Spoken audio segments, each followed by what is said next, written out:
Jasper National Park. They have a tram that goes kind of to the top of the mountain, but then there's a hiking trail to the top. And they call it Whistler Mountain because of all the marmots and the shrill whistle they make when they see danger. Guys like me coming.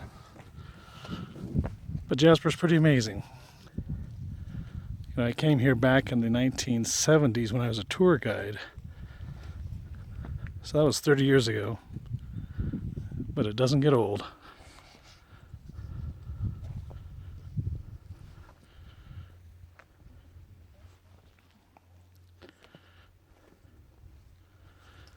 You can barely see it, but there's the town of Jasper, kind of where that river is.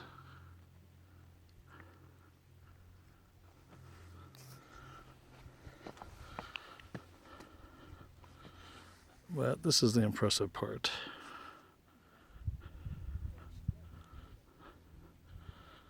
That big one is Mount Edith Cavell, named after some British nurse, I don't know why. And through there is the Banff Jasper Highway, or the Icefields Parkway that I came through to get here. Pretty cool. Hopefully this won't be my last trip to the Canadian Rockies, but you never know. Oh, that mountain range there is the Continental Divide and the division between Alberta and British Columbia.